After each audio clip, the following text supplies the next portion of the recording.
Okay.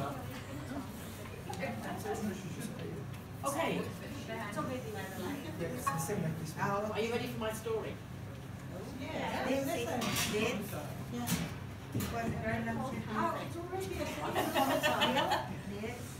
Right.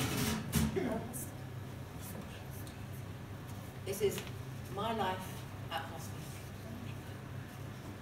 I started working at St Bridget's in May 1994 after answering an advert for bank nurses. I never worked in palliative care before, and I previously worked as a midwifery sister on a busy maternity ward in the UK.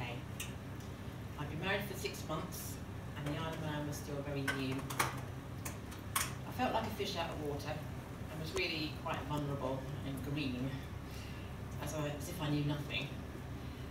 Looking in the drug cupboard was a really scary experience, because I've been used to the drugs that you use to deliver babies, the odd paracetamol, and a bit of an antibiotic every now and again.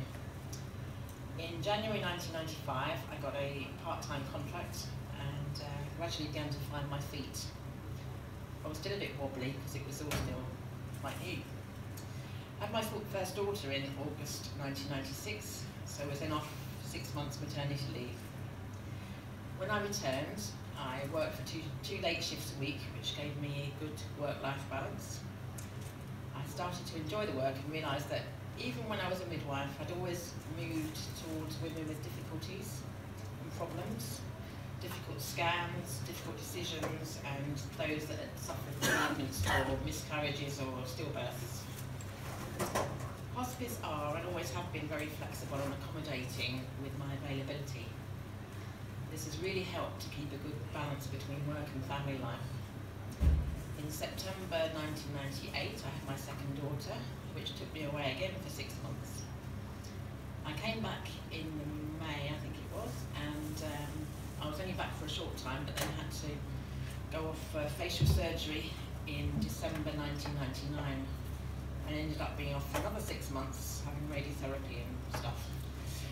So I came back in May 2000, but I had a renewed focus really, and just wanted to get stuck in, as if I'd been given another chance at life really.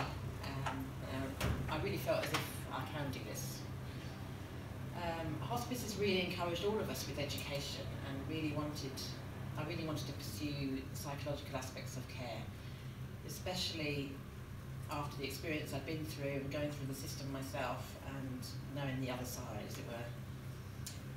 I took a 3-year online counselling course whilst working 2 days a week and looking after my daughters.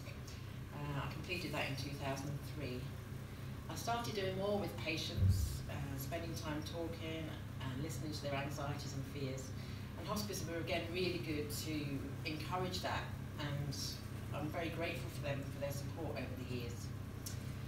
I gained more confidence, and even though at times I still doubt myself, I still do sometimes, but I have been encouraged to do a degree and DipHE and a few other things and other courses, and it's all been about the psychological care of patients.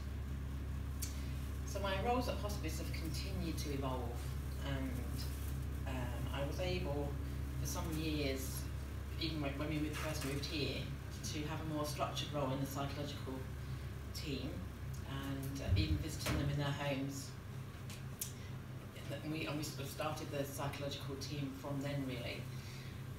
2012, the opportunity to apply for the job as hospice counsellor came up, and initially it was, no, I can't do that, because that's what I always say. It was a full-time role and I was only working part-time, but I went for it and they gave me the job. So it's been a steep learning curve since then really, not only in the role but in the development of me really as a person. And I've realised that I am where I'm meant to be. Might sound a bit corny, but I just find that I've found my niche, doing what I love doing, both emotionally supporting pre and post bereavement, and also since last March looking after the chaplaincy team as well. I never thought early on in my career that I'd ever have the confidence to do what I'm doing now, but we all learn and we need to take challenges and work with them.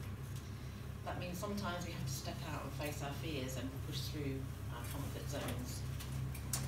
Finally, I just want to say thank you to this place for being here for me in lots of situations, and for all the encouragements and for the amazing team that we are. We're all working for a common goal. We give people life before death, and hopefully at death we give them a good one.